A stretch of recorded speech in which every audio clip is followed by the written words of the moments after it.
नमस्कार मित्रों आज के इस वीडियो में सरदार वल्लभ भाई पटेल एकेडमी आपके लिए लेकर आए हैं मध्य प्रदेश की जनजातियों से संबंधित सभी महत्वपूर्ण एमसीक्यू जो किसी भी मध्य प्रदेश की प्रतियोगी परीक्षा के लिए आप लोगों के लिए बेहद उपयोगी होगा।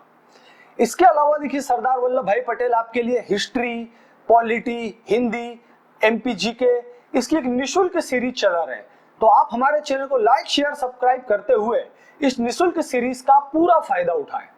तो चलिए शुरू करते हैं आज का वीडियो। देखिए हमारा पहला प्रश्न आता है, सर्वाधिक गहना प्रिय जनजाति कौन सी है ना। ऐसी कौन सी जनजाति है मध्य प्रदेश की जिनको ज्वेलरी, गहने पहनना बहुत ज्यादा पसंद होता है? तो देखिए इसका करेक्ट आंसर है भील। भील जनजाति को जो है गहना बेहद पसंद होता है। इसके अलावा देखिए बंजारा जनजाति दी है, तो बंजारा जनजाति जो है विश्व की सबसे श्रृंगार प्रिय जनजाति है, इन्हें मेकअप करना बेहद पसंद होता है। गौड़ जनजाति, तो इन्हें टैटू बनवाना जिसे हम बोलते हैं गूंदना सर्वाधिक। तो ध्यान रहा, विश्व की सबसे गहना प्रिय जनजाति भील, विश्व की सबसे श्रृंगार प्रिय जनजाति बंजारा और विश्व की सबसे अत्यधिक टैटू प्रिय जनजाति कौन सी होती है? गौड़। ये तीनों पॉइंट आप याद रखिएगा। चलिए इसके आगे चलते हैं अगले प्रश्न की तरफ हमारे। अब आता है इतिहासकार कर्नल टॉड ने भीलों को क्या कहा था? कर्नल टॉड ने, तो देखिए कर्नल टॉड ने भीलों को वन पुत्र कहा है। उनके अनुसार ये क्या थे?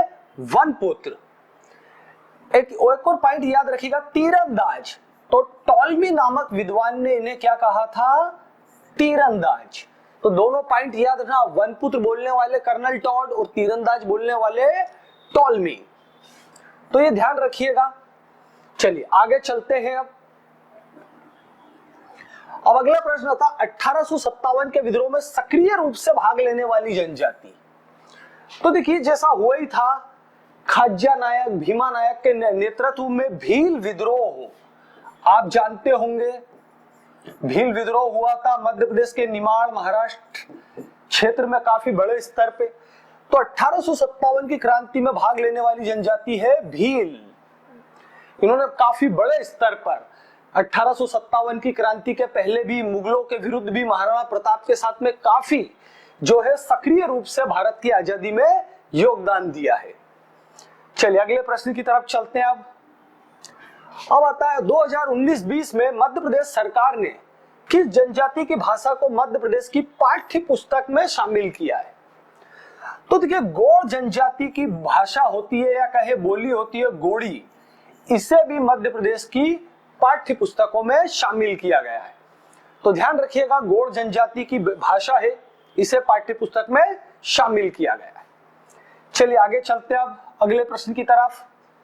अब बता इसमें से कौन सी जनजाति शहद पर्व मनाती है? तो देखिए शहद पर्व मनाया जाता है बेगा जनजाति द्वारा। इस दौरान ये मधुमक्खी की पूजा करते हैं। ध्यान रखिएगा, मधुमक्खी की पूजा प्रत्येक 9 वर्षों में इसका आयोजन किया जाता है। कितने समय में? 9 वर्ष में। तो ध्यान रखिएगा आप, मधुमक्खी की पूजा होना, 9 वर्षों में आयोजन होना, इस दौरान ये शहद भी खाते हैं। तो ये है बेगा जनजाति का। चलिए आगे चलते हैं। अगला प्रश्न आता है the Muria and their ghotul. यह पुस्तक किसकी रचना है? The Muria and their ghotul. तो इस पुस्तक के रचयिता है वेरियल एल्विन।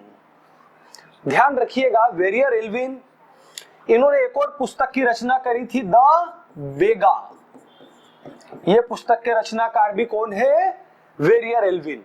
ये आयरलैंड के नागरिक थे और इन्होंने जो है बाद में भारत की नागरिकता ले ली थी। तो ध्यान रखिएगा, वेरियर एल्विन। चलिए अगले प्रश्न की तरफ चलते हैं। अब आते हैं निम्न जनजातियों में से जिनका नाम उन्हें प्रायद्वीपीय भारत के पुराने हिस्से से मिला है, यानी कि ऐसी जनजाति जिनको उनका नाम प्रायद्वीपीय भारत का हिस्सा है, जिसे बोलते हैं हम गोंडवाना लैंड, उसके नाम पर दिया गया है। चूंकि ये लोग आदिकाल से गोंडवाना लैंड के निवासी थे, इसीलिए इन्हें नाम क्या दे दिया गया है? गौड़। तो ध्यान रखिएगा, प्रायद्वीपीय भारत से कहने का मतलब है गोंडवाना लैंड, उसी के नाम पर इन्हें क्या कहा जाता है, गोंड। चलिए आगे चलते हैं अब अगले प्रश्न के बारे में। मड़ई उत्सव किस जनजाति से संबंधित है? वैसे ध्यान रखिए, मड़ई का हिंदी में अपन मीनिंग देखें तो होता है मेला, एक फेस्टिवल जहां पर सभी आदिवासी लोग आते हैं। तो वैसे ध्यान रखिएगा, मड़ई में आजकल तो लगभग हर जनजाति शामिल होती है और सामान्य लोग भी शामिल होते हैं। हाँ, पर मड़ई के नाम से जो उत्सव मनाया जाता है वो होता है गोंड जनजाति द्वारा। वैसे छत्तीसगढ़ के नारायणपुर में बहुत बड़े लेवल पे ये मनाया जाता है। मध्य प्रदेश के भी मंडला जिले में और जहां पर गोंड जनजाति का निवास है वहां पर ये बड़े लेवल पे मनाया जाता है। तो ध्यान रखिएगा, मड़ई उत्सव जो है गोंड जनजाति से संबंधित है। चलिए अगले प्रश्न की तरफ चलते हैं। अब आता है, गोंड जनजाति का सामाजिक और सांस्कृतिक अध्ययन निम्न में से किसने किया है? तो देखिए, सामाजिक सांस्कृतिक अध्ययन, वैसे गोंड जनजाति को दूसरी जनजातियों को कई लोगों ने स्टडी करा है। यहां पर नाम आता है प्रोफेसर श्यामा चरण दुबे। ये ध्यान रखिएगा, प्रोफेसर श्यामा चरण दुबे, ये नरसिंहपुर के रहने वाले थे और इन्होंने पुस्तक की रचना करी थी the Indian village, Indian village. इसके अंतर्गत इन्होंने जो है गोंड जनजाति का सामाजिक और सांस्कृतिक अध्ययन किया है। तो बुक का नाम याद रखिएगा, इंडियन विलेज, नरसिंहपुर को बिलोंग करते थे। वैसे यहाँ वेरियर एल्विन का भी नाम दिया है, इन्होंने भी स्टडी करा है, पर इसके अनुसार सामाजिक और सांस्कृतिक अध्ययन के अनुसार राइट आंसर क्या होगा, प्रोफेसर श्यामा चरण दुबे। चलिए अगले प्रश्न की तरफ चलते हैं। अब बता, कौन सी जाति लोहासुर को अपना देवता मानती है? लोहासुर कई बार एग्जाम में रिपीट हुआ ये प्रश्न। तो देखिए, लोहासुर को अगरिया जनजाति अपना देवता मानती है और ऐसा मानती है धधकती हुई भट्टी, जिसे हम कहें बहुत तेजी से जलती हुई भट्टी में जो है लोहासुर निवास करते हैं। आपने इन्हें देखा होगा, सड़क किनारे लोहे की वस्तुएं बनाते रहते हैं।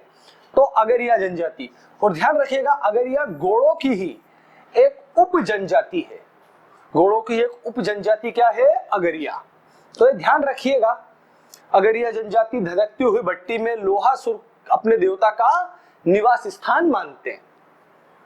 चलिए आगे चलते हैं। अब बताए, मेघनाथ उत्सव किस जनजाति से संबंधित है? तो देखिए, मेघनाथ जो है वो कोरकू जनजाति से संबंधित है। ये इनके प्रमुख देवता हैं। ध्यान रखिएगा, कोरकू जनजाति का प्रमुख देवता कौन है? मेघनाथ। और ये मेघनाथ के सम्मान में खंबा स्वांग का भी आयोजन करते हैं, खंबा स्वांग। तो ध्यान रखिएगा, नृत्य होता है खंबा स्वांग, वो कोरकू जनजाति द्वारा मेघनाथ के सम्मान में किया जाता है। खंबा स्वांग नृत्य को भी ध्यान रखिएगा, पूछा जाता है एग्जाम में। चलिए आगे चलते हैं अब अगला आता है, सिडोली प्रथा किससे संबंधित है? सिडोली प्रथा, तो देखिए सिडोली प्रथा भी कोरकू जनजाति से ही संबंधित है। क्या होता है, कोरकू जनजाति में जब किसी व्यक्ति की मृत्यु हो जाती है तो ये लोग उसे दफना देते हैं और दफनाने के बाद उसकी चिता के पास या कहें कब्र के पास में एक झंडे की नुमा आकृति बना दी जाती है, एक झंडा गाड़ दिया जाता है। तो ये प्रथा क्या कहलाती है? सिडोली प्रथा।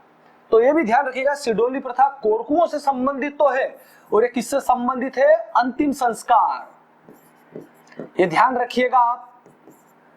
वैसे इसके बारे में और डिटेल में जानकारी के लिए आप हमारे ट्राइब्स के वीडियो देखना, हमने पूरी सीरीज हमारे जनजातीय ट्राइब्स के बारे में डाली हुई है। आपको मध्य प्रदेश के सभी ट्राइब्स की पूरी जानकारी मिल जाएगी। चलिए अब आगे चलते हैं। अब बता, किस जनजाति में लड़की के जन्म को अति शुभ माना जाता है? तो ये जनजाति ऐसी है जिसमें लड़की के बर्थ पर ये काफी खुशियां मनाते हैं। तो देखिए वो जनजाति आती है सहारिया। सहारिया जनजाति जो मध्य प्रदेश के उत्तर में श्योपुर में और आसपास के क्षेत्रों में, ग्वालियर, मुरैना, उन क्षेत्रों में निवास करती है, वो जो है लड़की के जन्म को अति शुभ मानती है। ये मध्य प्रदेश की बेहद पिछड़ी जनजाति में शामिल है, जैसे भारिया, सहारिया और बेगा। भारिया, सहारिया और बेगा, ये तीनों मध्य प्रदेश की विशेष पिछड़ी जनजातियां हैं। केंद्र सरकार द्वारा घोषित।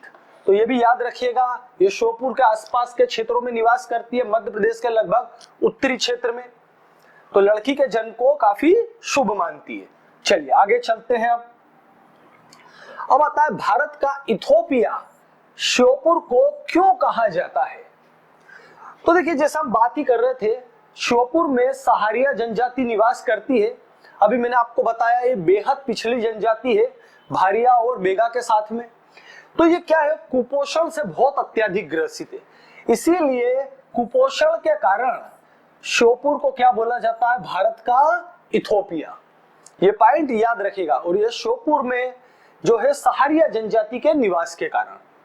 चलिए आगे चलते हैं। आप अगला आता है, संविधान की किस अनुसूची में मध्य प्रदेश के आदिवासी क्षेत्रों को श्रेणीबद्ध किया गया है। तो देखिए, इसमें बहुत डिटेल की बात नहीं है, पॉलिटी की बात आती है। आप इसकी विस्तृत जानकारी के लिए हमारे पॉलिटी वीडियो देखना। यहां पर सिर्फ इतना याद रखें, अनुसूची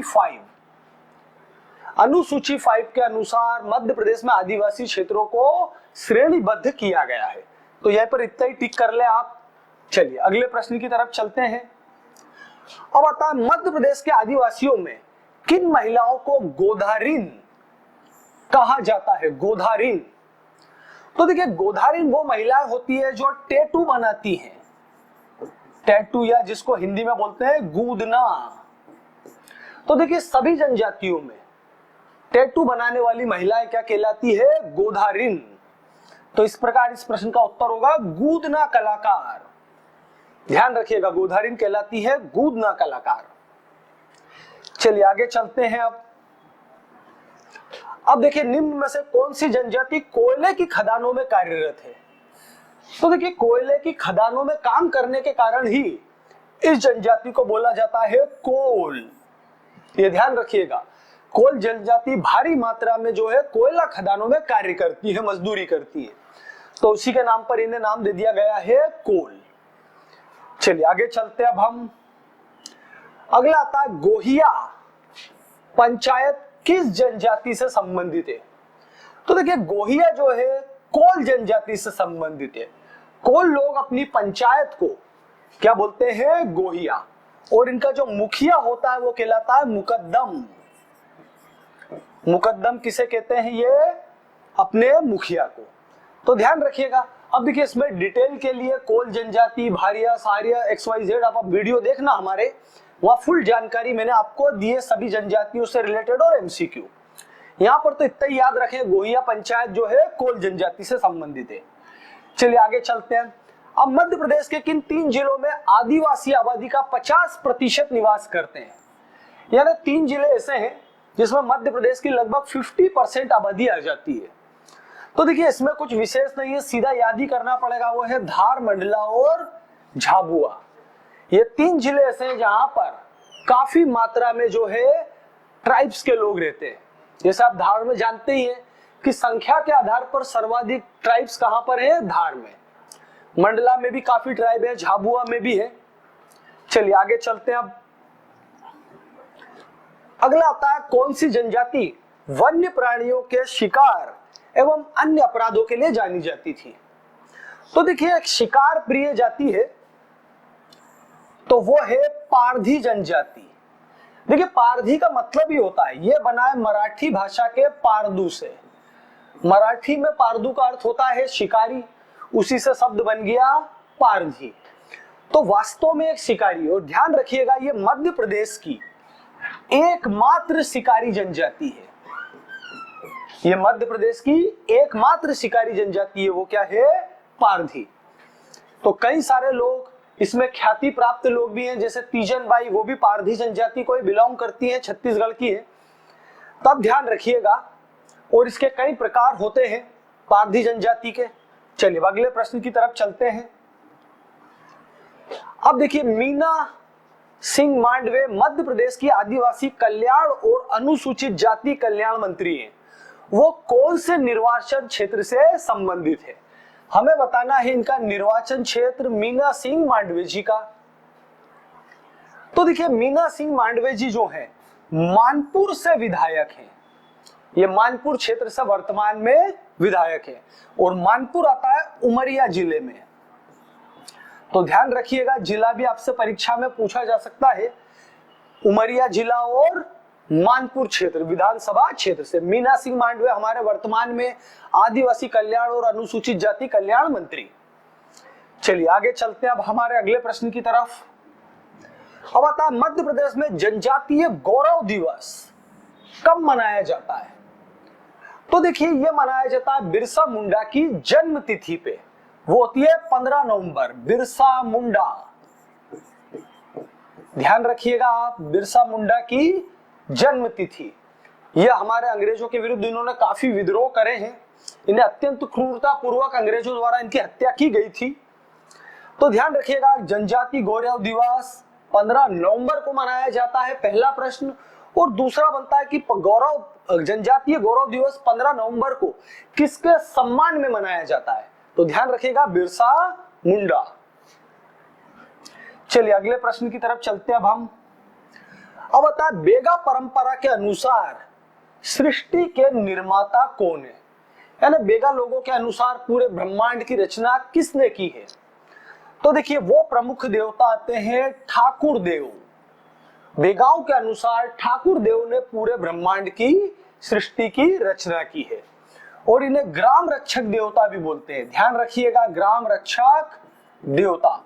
तो बेगाओं के अनुसार ठाकुर देव ही कौन है? ग्राम रक्षक देवता भी है और साथ ही साथ सृष्टि के निर्माण करता। चलिए अगले प्रश्न की तरफ चलते हैं। अब आता है 1997 में ट्राइबल म्यूजियम छिंदवाड़ा का नाम बदलकर किस नाम पर कर दिया गया है? तो देखिए पहले मैं आपको प्रश्न का उत्तर बता देता हूं, वो आंसर है बादल भोई आदिवासी संग्रहालय। तो जैसा आप जानते ही है ये कहां पर स्थित है? छिंदवाड़ा में। देखिए 1953-54 में बनाया गया था। 1997 में इसका नाम बदलकर जो है बादल भोई म्यूजियम रख दिया गया। तब मध्य प्रदेश सरकार ने इसे अधिग्रहित कर लिया था। इसकी एक विशेषता आप याद रखिएगा, ये मध्य प्रदेश का सबसे पुराना जनजातीय संग्रहालय है। मध्य प्रदेश का सबसे पुराना जनजातीय संग्रहालय कौन सा है? बादल भोई आदिवासी संग्रहालय। 1953-54 में इसका निर्माण हुआ था। इसके अलावा एक और भोपाल में भी आती है इंदिरा गांधी जनजातीय संग्रहालय। तो ध्यान रखिएगा वो 2013 में बनाया गया था।